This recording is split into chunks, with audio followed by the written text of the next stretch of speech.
Thank you.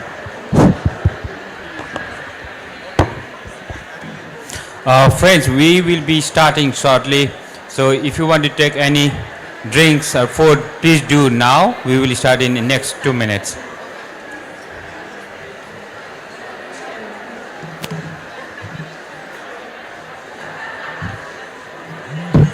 Uh,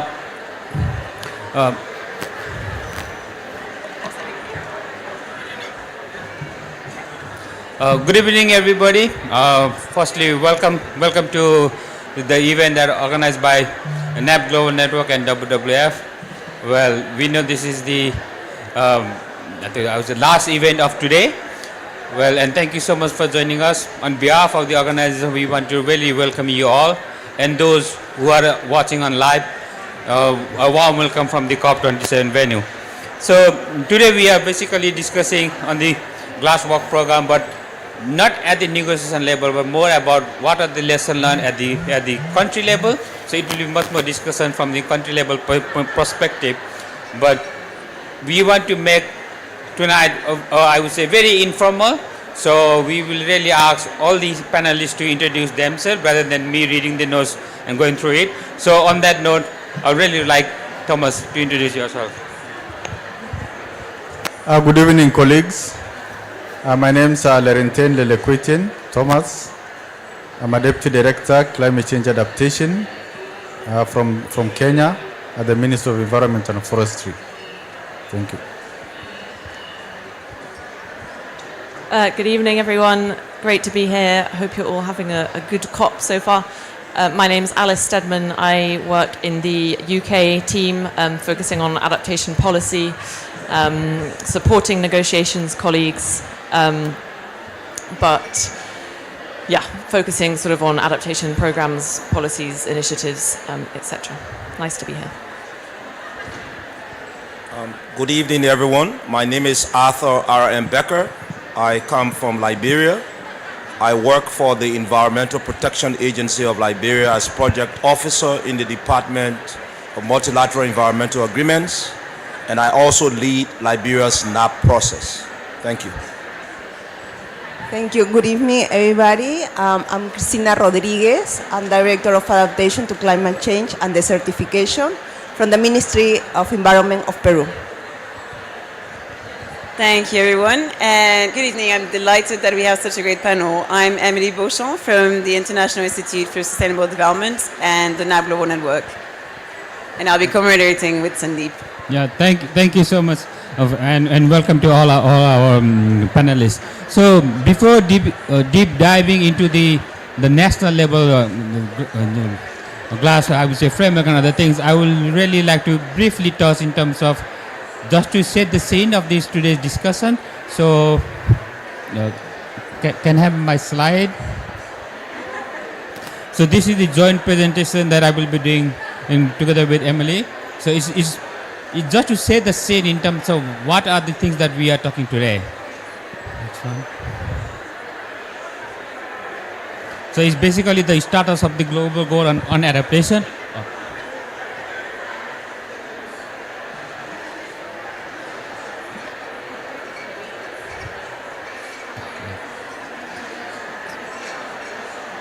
Wow, so high tech.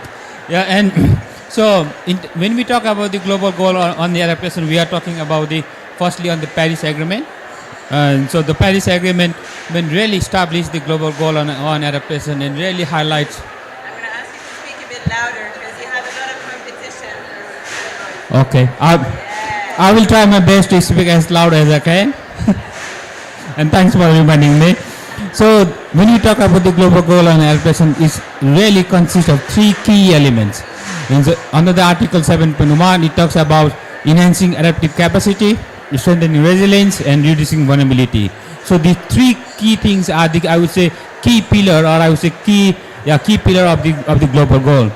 But and the global goal, I would say it was really a championed by an African group, if I remember, in early 2013 or 12. And later on, it was also really supported by G77 and China in overall. But the whole objective of the global goal was to bring adaptation as part as the mitigation. as we all know, in this all inevitable space, mitigation gets much more priority. And not only in the negotiation, but also if you look at the funding part, only 4 to 8% of the total climate finance goes for adaptation, so remaining goes for mitigation. So, and also the global goal was basically highlighted to increase the visibility of adaptation in this space. And GGA was accomplished by the several other provisions of scaling up the work on the adaptation on the ground. Yet, what we have seen, the progress is so slow due to the very political and other complexity in this space. But having said that, at COP26 in Glasgow last year, one of the major success, if you look from the adaptation perspective, apart from the adaptation finance, was the establishment of the global goal. We as a civil society, after the Paris Agreement, adopt the global goal, we were talking about operationalizing the global goal. But it took almost 7 years to get this done. So, but nevertheless, now we have the 2-year work program on Glasgow Sharm el-Sheikh work program on the global goal. We had already finished 1 year, and there is a whole negotiation going inside in terms of the COP decision on this topic. I think we will not go into that particular detail, but the 2-year work program on Glasgow Sharm el-Sheikh really outlines some of the key objectives, how to really enhance this particular agenda item. And for example, there are 8 different objectives. It's really a mouthful of all, but I just want to highlight few. For example, the objective really talks about enhancing adaptation action and support, enhancing understanding on the global goal of adaptation, including the methodologies, indicators, data and metrics, and supports and needs. It also talks about how to contribute toward the review of the overall progress on the global goal, and also enhancing national planning and implementation. So where we will be talking a lot about the national level planning and implementation, including mail system, and also robust. It also talks about robust monitoring, nationally appropriate systems, as well as how to strengthen the implementation of action on the ground. So it's a lot, but it really gives a comprehensive view in terms of what the 8 objectives of the GLAS work program could look like. Now, what are the progress so far?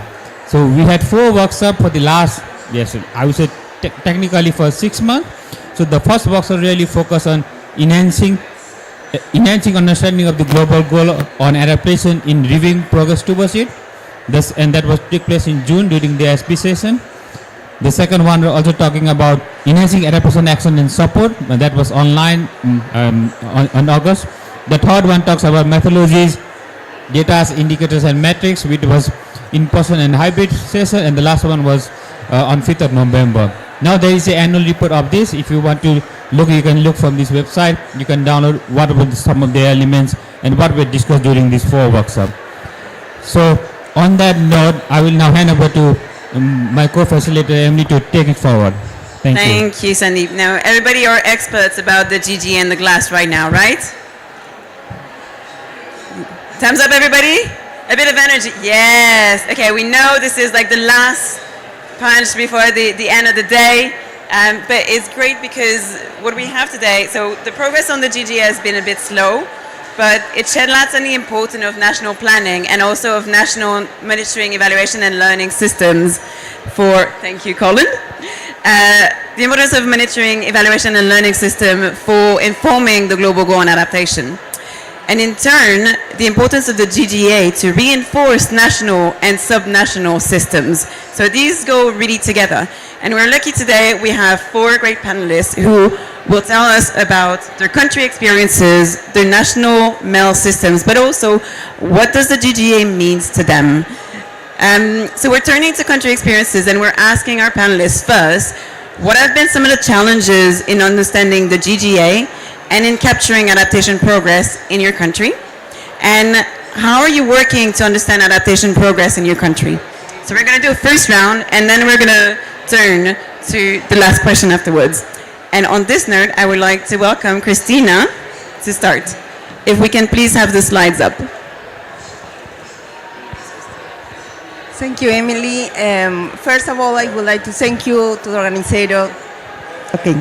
I would like first to thank you, the organizers, WWF and NAP Global Network for this invitation. These are two really good partners that have helped us a lot to move forward in the adaptation agenda in Peru. So related to the first questions, the challenge, as we just see and as you may know, GGA is a very important item in the climate agenda. We hope that during this COP27 we can continue working to improve the understanding of GGA and to move forward to the issue that has been raised and identified since the last negotiation in Glasgow. And of course, how to do such measurement. So we're really hoping that in these 2 weeks we move that agenda. I would like now to move to the second question, and with that tell us a little bit more about the Peruvian experience in the implementation of monitoring and evaluating and adaptation. So first, I would like to emphasize that since we were defining our NDCs in 2018, we have started to think how we will monitoring the adaptation. Why? Because, of course, we keep in mind that the Article 13 of Paris Agreement has established the enhanced transparency framework. So later in 2019, we create our mitigation and adaptation measure monitoring system of Peru. This was created by the regulation of our framework law of climate change. And since then we've been working in the designing and implementation of this system. The work is noisy, but I would like to share here some progress that we have. So this system has three components actually. First is mitigation, second adaptation. I'm gonna go into deep in a bit. And the third component is finance. So at the end, when we dream to have the system sooner, it's supposed we're gonna put together all these three components that are key in climate change agenda. So related with specifically M&E component, with this we will generate timely information on progress of the implementation of adaptation measures and their outcomes, allowing a broad and systematic transparency and accountability of adaptation. Also, we consider feedback and learning process, although we call only M&E, but feedback and learning process is part of this component to improve, of course, the design, the planning of adaptation measure, and of course identify more adaptation measures with the time and in the cycle of NDCs. I would like to share then some of the progress that we make.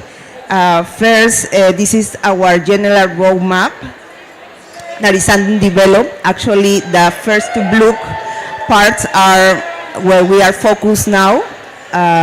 And well, after will be the green and orange. But we have, so we plan three phases. First is analysis, second design, then develop and implementation. So in the analysis, we actually start here compiling the data, identify indicators, also try to do a state of arts of all systems and platforms that also are related with our NDCs. I didn't mention, but in Peru we have NDCs in adaptation in five thematic areas. This is water, agriculture, fishing, forest, and health. We have currently 84 measures there in these thematic areas, and we're working, and hopefully next year, the beginning of next year, we're going to have more adaptation measures in tourism and transport. So when we start identifying these adaptation measures, we, of course, are careful to choose the best available indicator according to the data that is available. So to do that, we also do sort of review other systems and platforms that are already collecting data that maybe is not exactly adaptation, but is related in these sectors. So that's sometimes challenge work to look all these other sectors and how they manage some indicators. So then this the design. With this, we in some cases we have we cover this by sectors. We do operational models, prototypes, and we run some also reports, pilot reports. And then, of course, development that is related more with the software part and you know, a guidance and guidelines, and also after that implementation. Here we're considering not only the itself implementation, but also integrate this system with other systems that are, for instance, we have an environmental system, and then we have to connect all these. So it's very challenging to try to connect all these systems around. So yeah, in the next one, this is a general roadmap. So we, as I said, we focusing in the first part of the first two phases. And then also in this process, we already have a proposal for our general functional structure. Maybe look a little complicated, but basically we identify our key stakeholders. No, here we have the overall manager is under the Ministry of Environment, and but the information will be provided by state actors and non-state actors. We're starting, I mentioned before that we have some progress. We are starting working with sectors and start also talking with the regional governments, and later will be the local governments. And we cannot forget also that the non-state actors are key. So we consider in the private sector, civil society, and indigenous people that will also participate in the system. So we identify the key stakeholders, the tools that we need. These tools are, some of them also have some progress. For instance, the M&E plan and certain guidelines to run the system. Also, we have data and information. Here, we collect all the information to evaluate the implementation of adaptation action and also obtain the results. It will be collected by, as you see in the bottom, by the sectors that has already adaptation measures. And also, we identify 4 different modules. First will be the data management module, the progress module, the climate risk module, and finally medium and long-term evaluation module. So to go there, we need to do a quality control and insurance here. And with that, of course, we're going to have the report that will help for different uses and users. Of course, the UNFCCC, but also we have a high-level commission on climate adaptation, and they need also reports every year that even has to be presented in the Congress. So we need this report to do a very executive for going to the Congress. Also, we have a National Commission on Climate Change and other state actors that also always demand and ask, okay, how you implementing, how much your goals are getting reached. So this is the part of the structure, and in the bottom, of course, for us, this is a continuous feedback for improvement and learning. So even the narrow is one way, it should be both way, because the idea is, it's a process. So this is what we have so far. We trying to implement this, as I said, by sectors. It's not easy. no, it's not simple, you know. To measure adaptation is not simple like maybe mitigation. It's only one variable, but here's hard. But we need to try to face all these challenges around, and I think the workshop also have helped us with this, identify the challenge and opportunities there. Thank you. Keep that thought about the how the glass and the GDA help you, because we'll get back to that. Next, Arthur. Thank you very much. Let me begin by thanking WWF and also the NAP Global Network for this opportunity. Let me also recognize the presence of each and everyone in this room.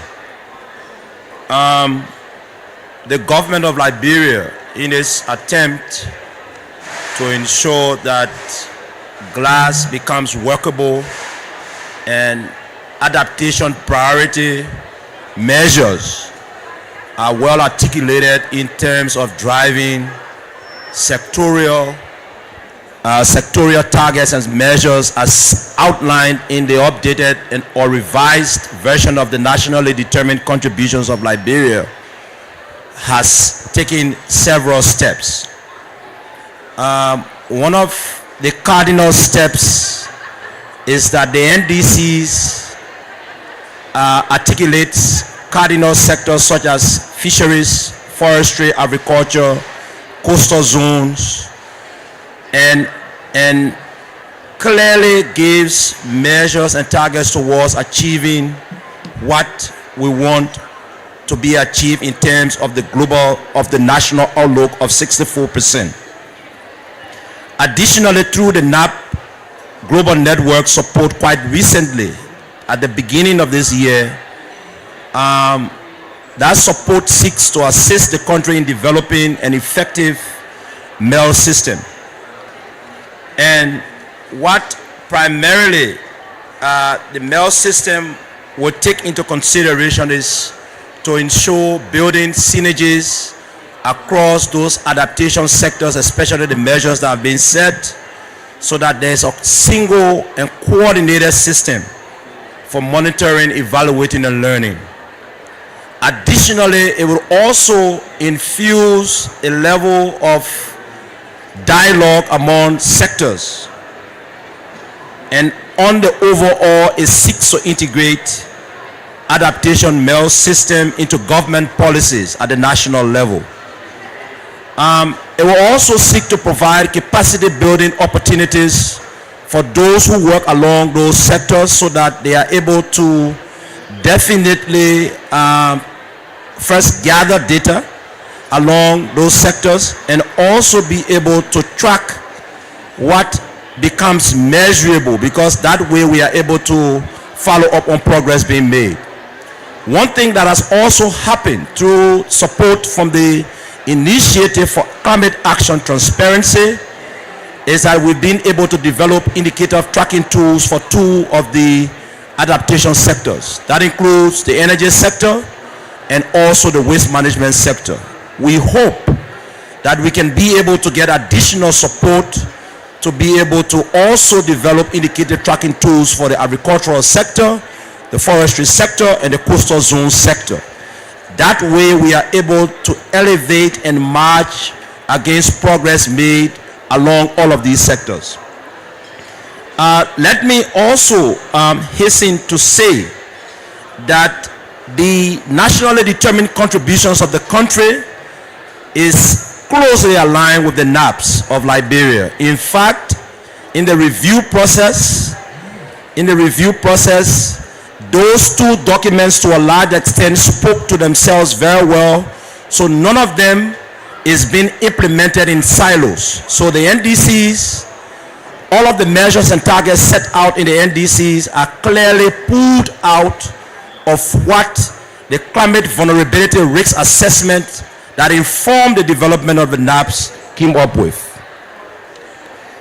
Let me also quickly state here that in terms of achieving adaptation as a country, we are basically focused on asking ourselves several questions. First and foremost, what does adaptation look for us as a country? We are vulnerable to the impacts of climate change, so engaging into ensuring that we take prompt and priority actions against climate sensitive sectors is cardinal for us. That is why our NAPS clearly articulates those climate sensitive sectors, and our NDCs also indicates that. The other question that comes to bear, what instruments we must use to be able to report on the progress that we will make in terms of implementing adaptation. And one cardinal tool is to ensure that we develop an effective monitoring, evaluation, and learning framework for Liberia. And we are thankful to the NAP Global Network for the support that they are giving the government of Liberia in terms of developing that framework.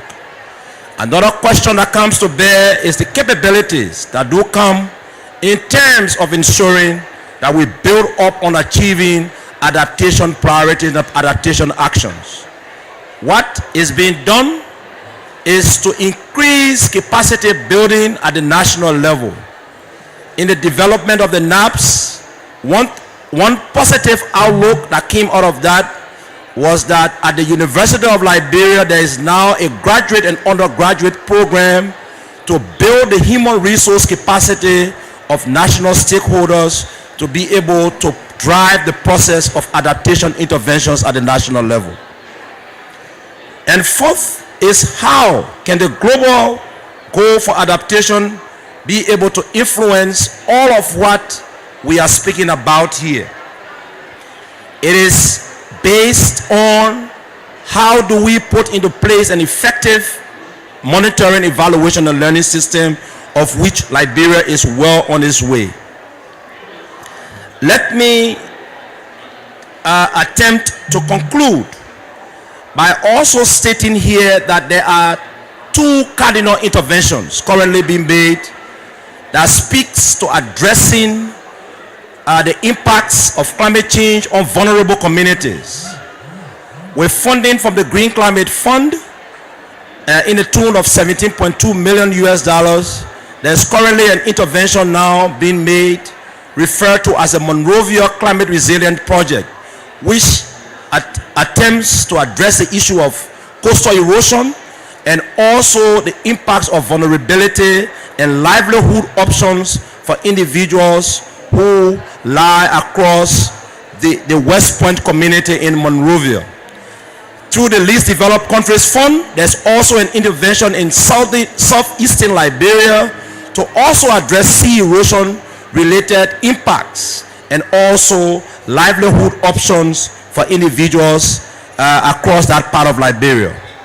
Let me conclude by stating here that Liberia, like any other least developed country, needs every technical and financial support for the full rolling out of implementation of adaptation interventions at the national level.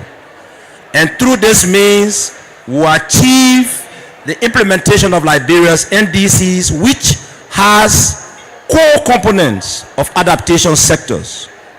We will also need support to increase capacity building support for the implementation of our NAPS. We will also need access to finance for the identification of adaptation, implementation, and support needs. Moreover, we will need to achieve and realize our national adaptation plans. And we will also ultimately and very significantly need to track and report on the implementation of our adaptation plans. Let me also state here, as a complementary intervention by the government of Liberia, we are now seeking support from the NDC partnership to establish an NDC implementation unit that will be housed at the Environmental Protection Agency of Liberia, but with coordination mechanisms with other line ministries and agencies to be able to support us in terms of driving adaptation priority actions and interventions to its logical conclusion. Thank you so much.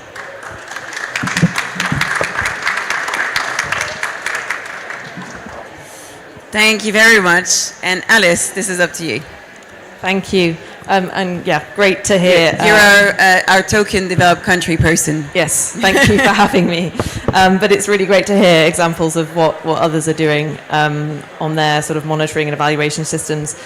I'll try and stay relatively brief. I know we still have quite a lot to cover, but just to briefly touch on the challenges, and I think those of us that kind of work in adaptation in this space are quite familiar with these already, but and we've already touched on some of this. But really on adaptation, obviously a key challenge is the kind of context-specific nature of it.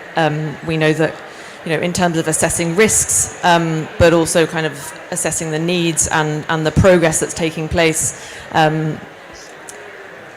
different countries, different regions, different communities, and even down to individual people experience impacts differently, and therefore the solutions that are needed and kind of what progress looks like is really, really, super specific and dependent on one place to another.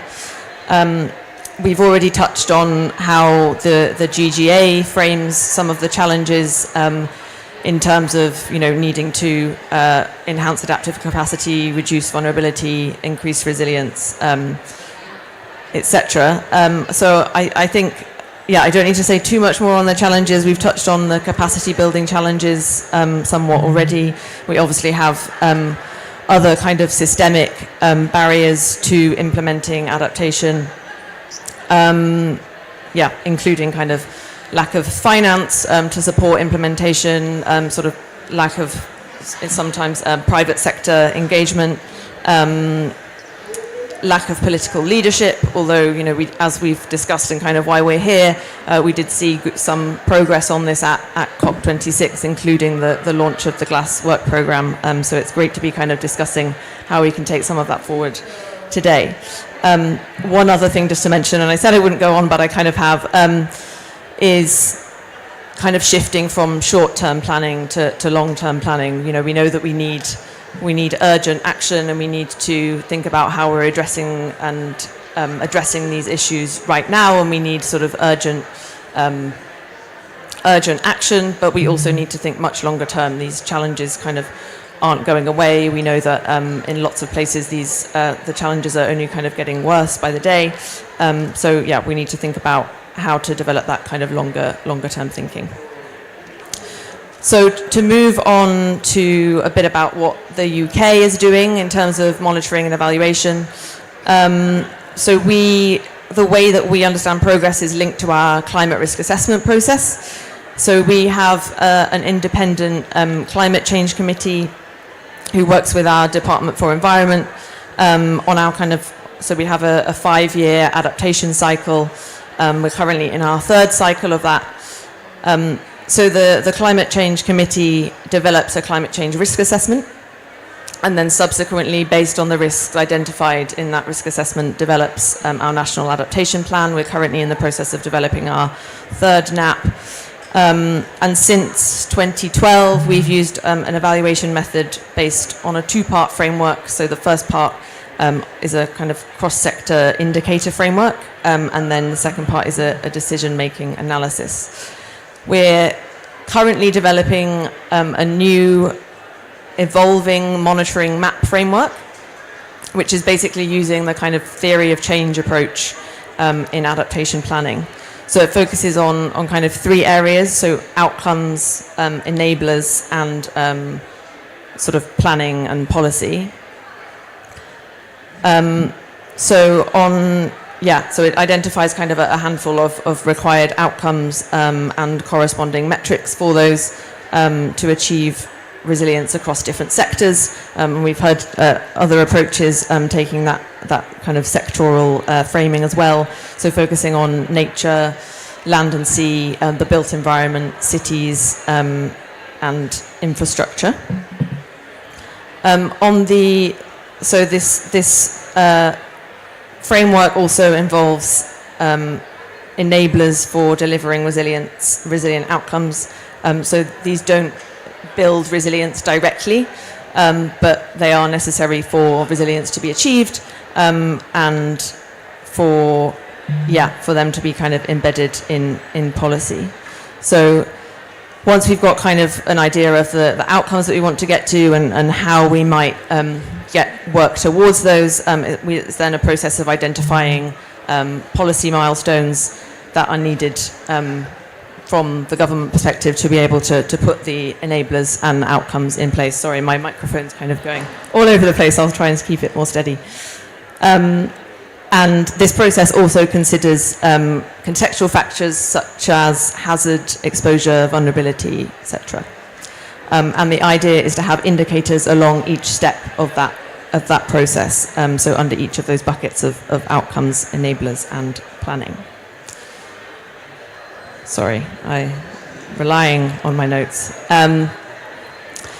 These pathways also help to identify the beneficiaries of the actions and also identify people's needs and develop indicators that can determine whether those needs have been addressed. It also helps to highlight where there are gaps in the adaptation actions that are being taken and the associated indicators determine how specific policies and enabling conditions, for example, funds, etc., can contribute to reducing risks. Also, just to acknowledge, of course, we need to remain flexible in this process. We have, these 5-year cycles, and there's the element of identifying the risks, figuring out how we can address those risks. But that's obviously a changing picture over time. So we are kind of constantly, staying flexible and updating our approach as we go through those cycles. I think I will leave it there. Thank you.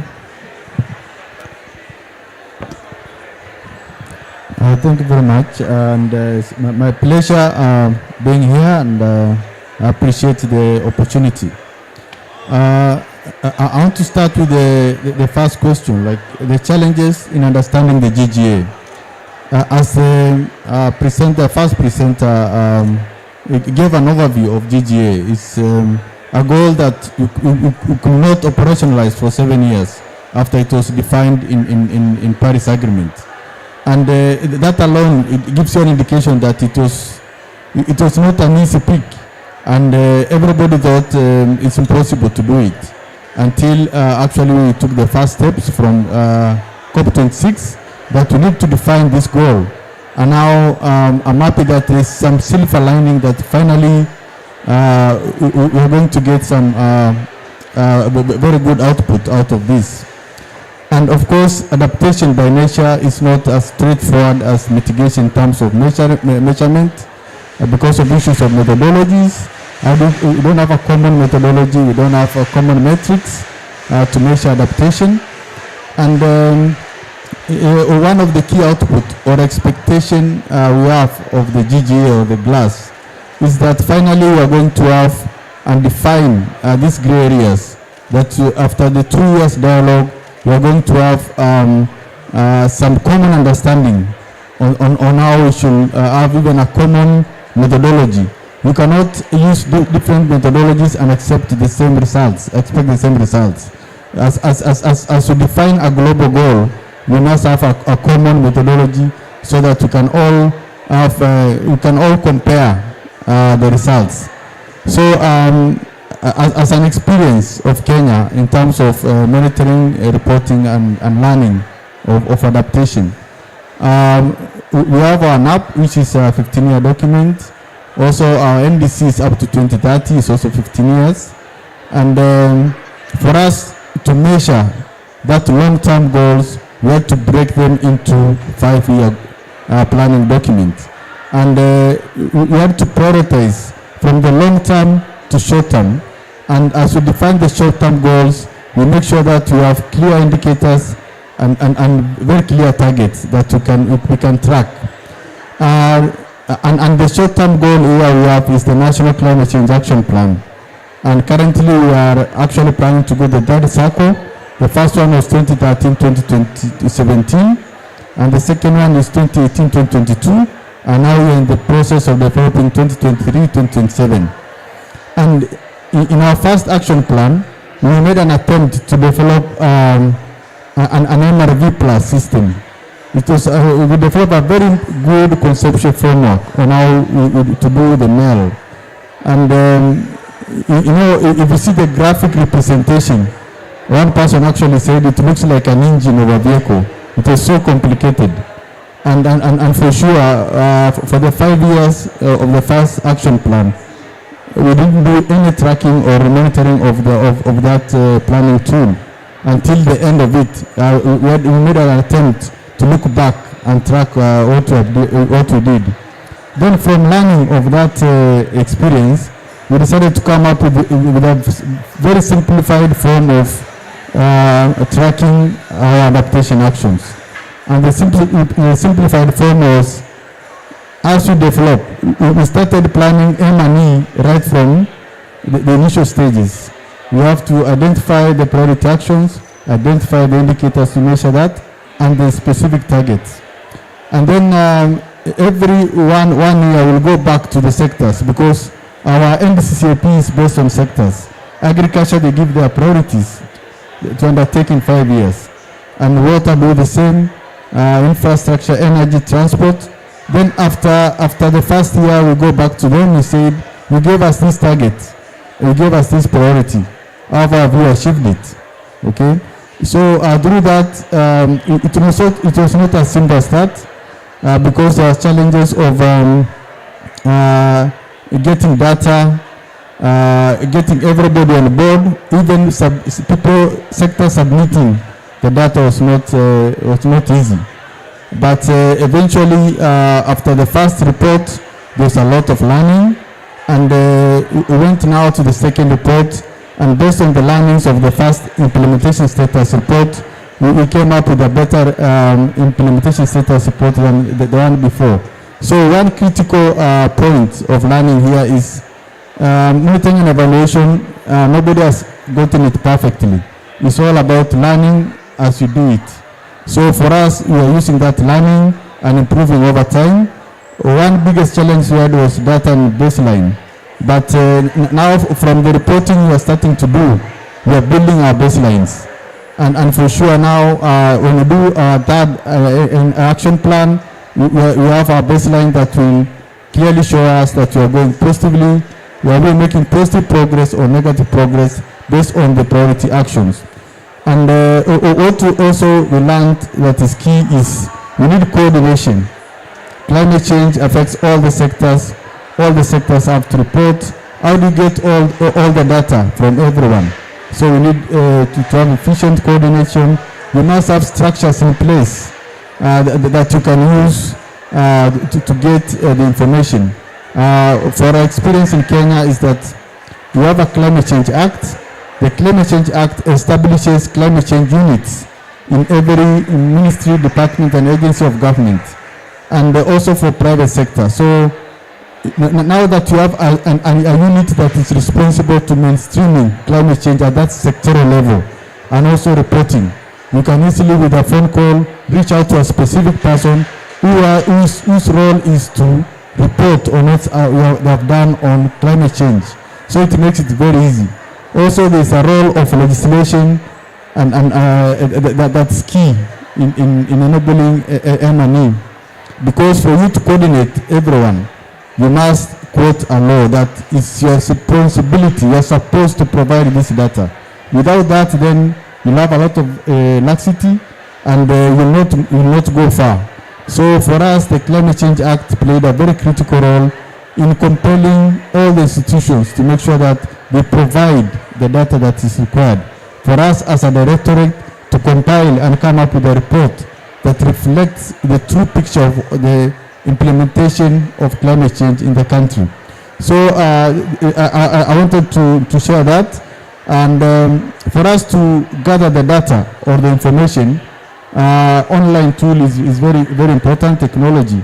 For us, we're using a Kobo tool, online tool, where you develop the questions, share with the sectors, they fill the questionnaire with a button, press of a button. That data is sent centrally so that somebody can pick out the data, analyze, and give a report on what's going on. Now, from the learning of that, actually Kobo is a free online tool, but now as a country we want to improve further and make it easy for us to do monitoring and evaluation. We're developing an online tool. It's called Monitoring, Reporting, and Verification with a plus. A plus is to capture M&A of adaptation. You know, MRV was designed for mitigation, but for us, we added a plus there to include monitoring and evaluation of adaptation. And now we have an online tool that is not yet complete, but it's going to make it even easy for us, because all the sectors will have the tool in their system. They put the data there. We have a server, a central server, and the directorate that all data will be coming, and of course we are able to analyze and generate the reports. Also, from the reporting system, we are able to report to the internally through Parliament, and also we have a National Climate Change Council chaired by the President that are the consumers of this report. Also, this reporting is not only done at the national level, but also at a subnational level. At the subnational level in Kenya, we have the county governments. At the county governments, they also have a climate change unit that are responsible for mainstreaming climate change and also for reporting. So we are able to get data from the climate change units, from the counties, that comes to the national government. Also we get from the MDS at the national government, and consolidate all that data to give us a true picture of our progress in terms of implementation of climate change. So in terms of what you have learned from the progress so far, the workshop in the GGA. One is that the workshop have generated a lot of information. So from the interactions in the workshops, and of course from the design of the topics that or the themes of the workshops, we are able to get data and also get information. And where we are now, we are ready to go to the next step of coming up with concrete steps to implement, to operationalize the GGA. Because in the remaining 4 workshops, we want now to deep dive into the indicators. What are these indicators? That it can give a picture globally of what we're doing or undertaking on climate change adaptation. We are now looking at, should we go to the sectors, specific sectors, like agriculture, we look at common indicators in agriculture, or we look at general food security. So these are all areas under discussions. We are not yet there, but we have a silver lining that finally this goal that was neglected for so many years, we're going to have a solution. Thank you very much.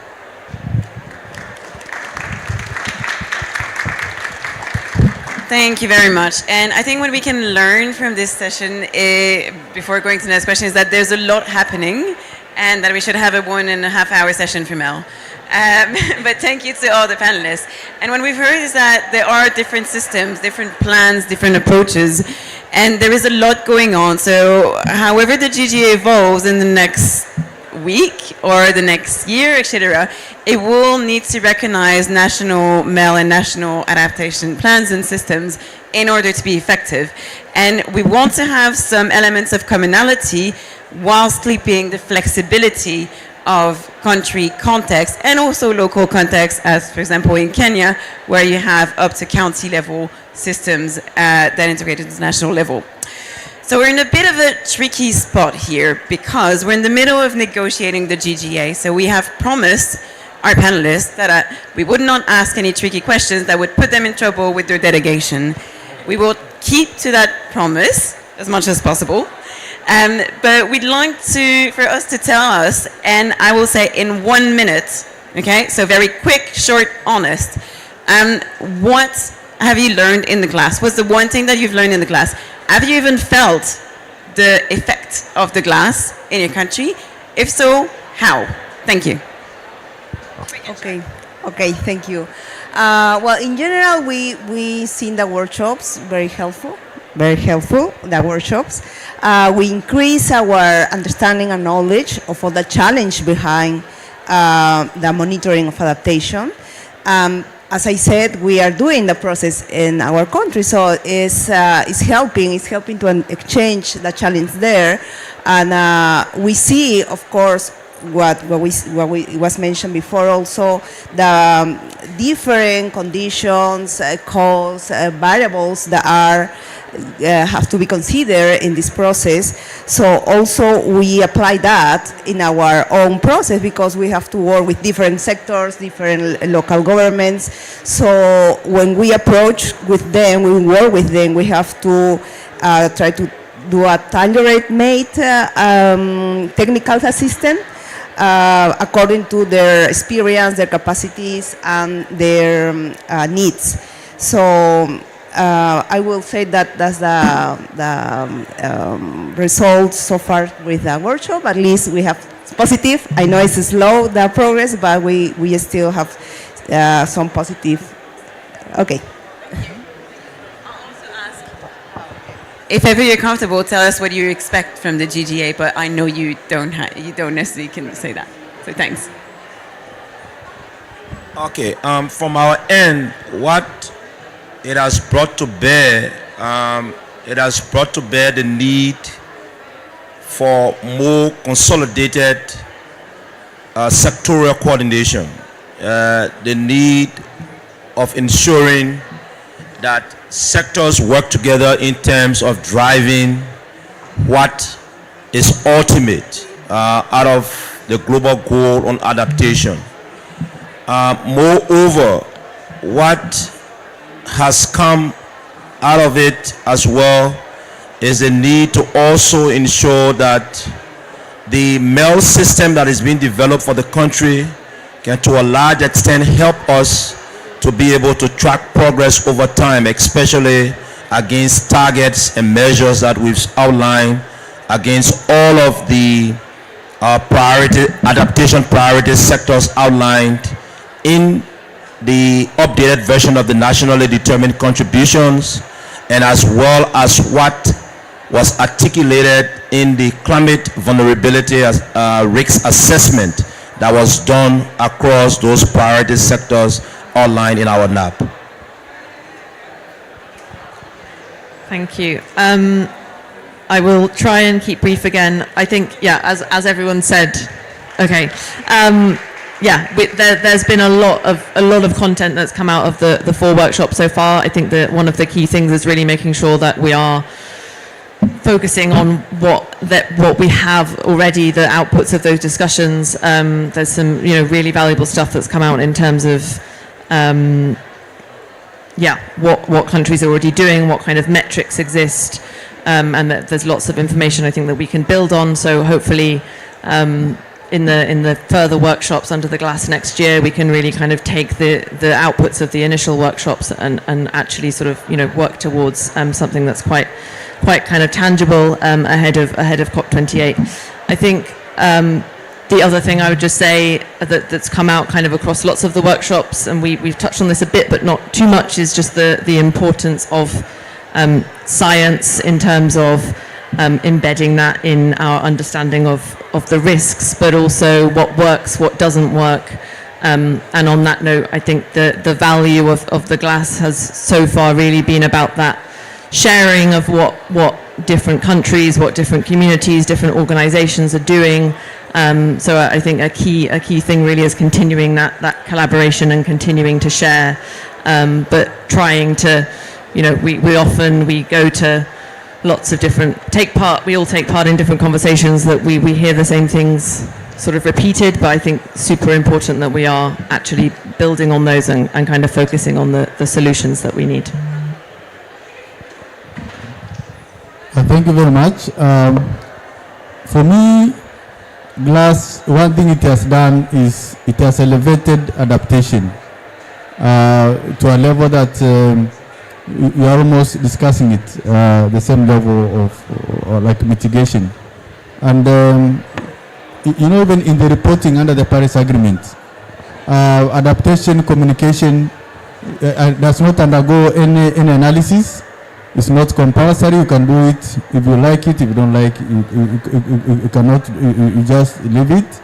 But now, with the global goal of adaptation, we know that the adaptation communication, the NAPs, the NDCs, those countries that have adaptation in the NDCs, now we know that that information is going to feed into the global goal and adaptation. It motivates us even to do it better, because initially, whether you do it adaptation communication or you don't do it, nobody cared. So I see the global goal adaptation as elevated adaptation to another level. And also one big expectation that I have on the GGA is that finally we're going to understand the gray areas.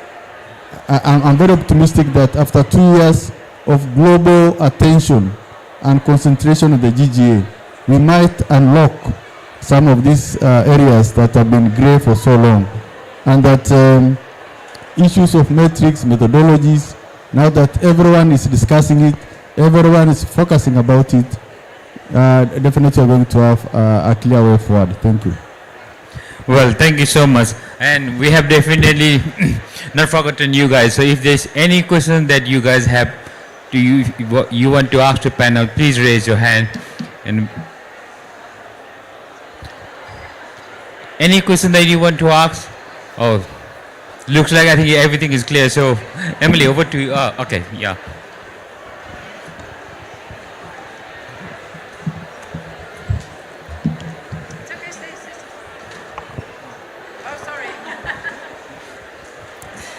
Thank you and congratulations for your work and for the panel. This has been very informative. I have a two-part question, and perhaps you're not able to answer, but I'm very curious to hear at least your ideas. It's very interesting to see all the monitoring and learning systems that you have put in place. I was wondering, how do you do data validation of the results that come out of that? How do you actually go back and check what you have received? And then the step further, what do you do with the results? What does it mean if you have progressed? What does it mean if you have not progressed? And how do you act on not, and if you have not progressed, how do you act on that? And this is also the context is, the question is also in the context of the links between adaptation and loss and damage, and what does it mean if you have not progressed on adaptation? Does it mean then you go to loss and damage discussions? Thank you. Yeah. Okay, one more question.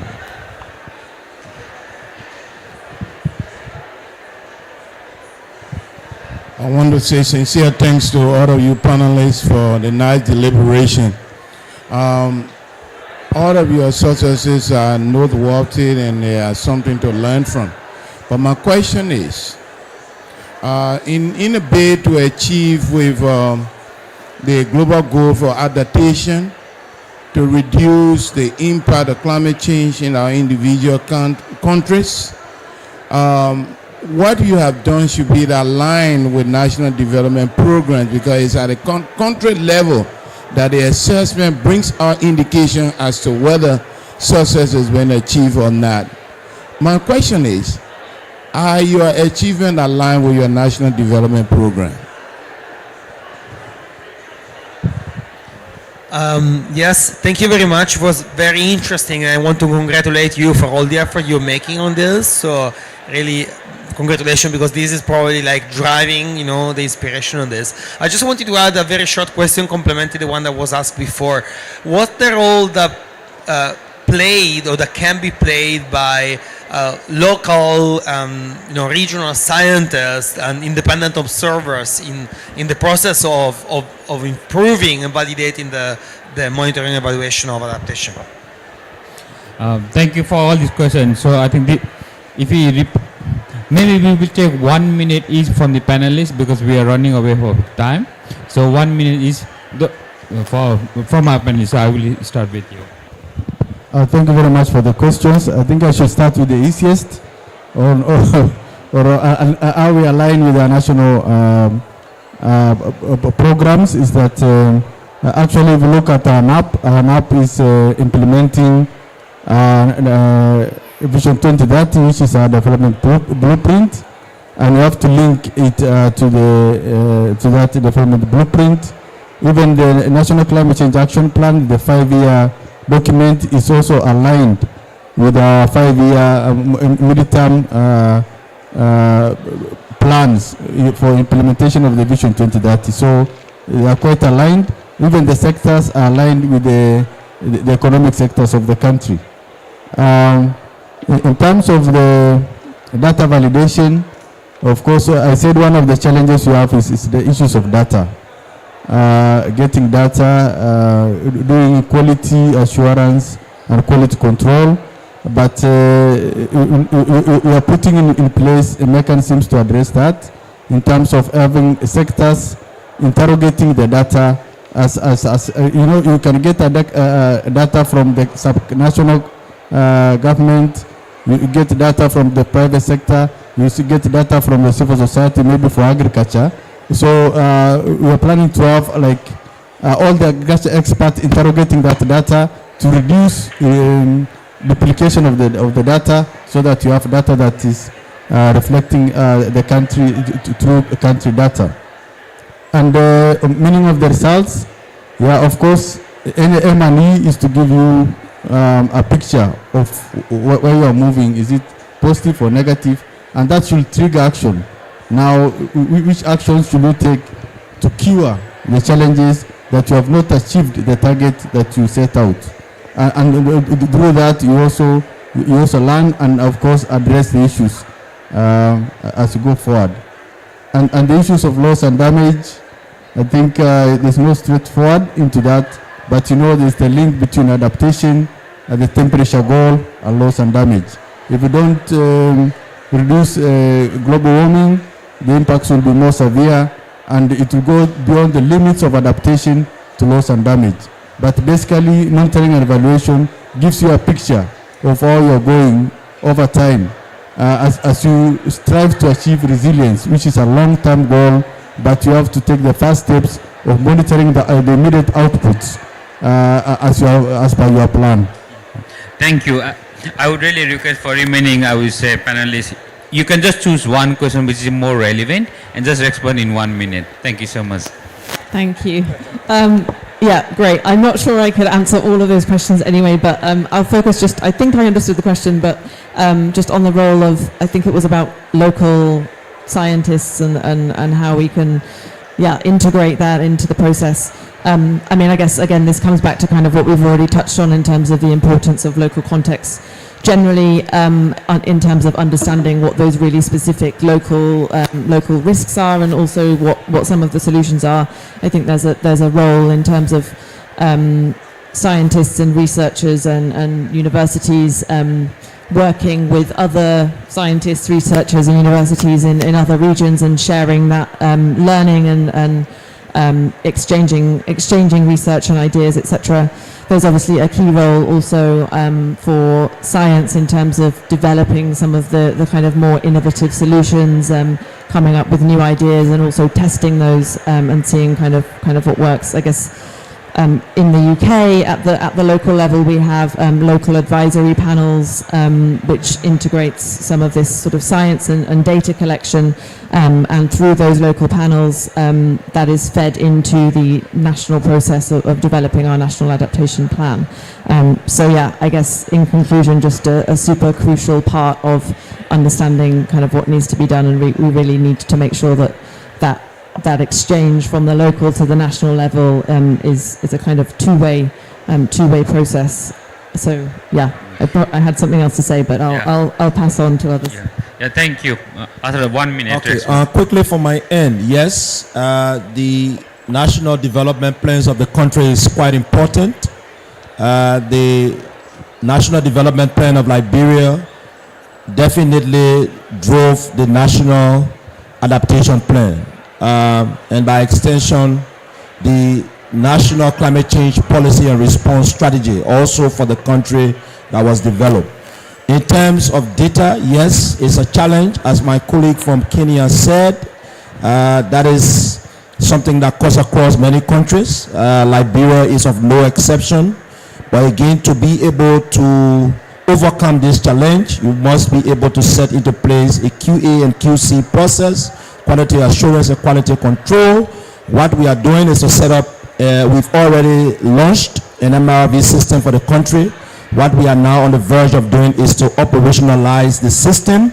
And as I said initially during my presentation, we are on the verge of the support from the NDC partnership to be able to establish an implementation unit for our NDCs, which will have several layers: the mitigation component, the adaptation component, the component looking at cross-cutting issues, and also specifically MRV issues. And we hope that these will be able to address the concerns that you do have. Thank you. Thank you. Christina, 1 minute response. Okay, thank you. Well, about the questions, data validation, checking, or step, how to review the progress. We considering in our system to have quite simple, try to be simple, quality control for the data that we will collect. But I want to emphasize here that also we want to also be interoperational, interconnected with other systems, so we trust in the official data that is already in the country, has it's official. So we're trying to also connect with that. If we don't have progress, probably I have to change my job. We're trying to, I have to quit and another person has to replace me, but we're trying to do all the efforts to make sure that our sectors, our national governments and all actors have tools, capacity building, and also financial resources, access to all that to move forward in this important agenda in adaptation. And related to the information, scientific information, that's also important in our M&E system. Actually, we have a specific, probably it couldn't be seen, but it's a specific module for climate risk analysis there. And also we're working with some scientific institutions to have like a climate observatory. And with that, we're thinking also like to have double check of all the scientific information that we have. But that's for us, we always say that we want to take decisions based on science and the best evidence that we can have. Yeah. Wonderful. Thank you so much. So what we have heard in this last round is that, well, we've heard a lot of things, and we've heard there's a lot of advanced thinking on MEL going on. What we heard about the glass also is that we heard that there's an increase in understanding nationally. We heard it's driving national coordination, that sharing example has been useful, and that it's elevated adaptation and also MEL, because I can say that after working about 15 years in research and evaluation methods, we talk more about MEL now, so it's a good sign. After all, you're still here, but there is food. Also we've learned that it's important really at global processes to look under the hood at what's happening nationally and subnationally. So let's keep on doing this as we're having international negotiation on the GA. And to finish, you wonder about this title, right? So, midway to the Glasswork program, panelists, is the glass half full or the glass half empty? Come on. Half full, come on. What do we say? Audience, half full, half empty? Yeah, we have some so. Okay, thank you very much on this. Thank you for attention. Thank you to the panel. Have a nice evening.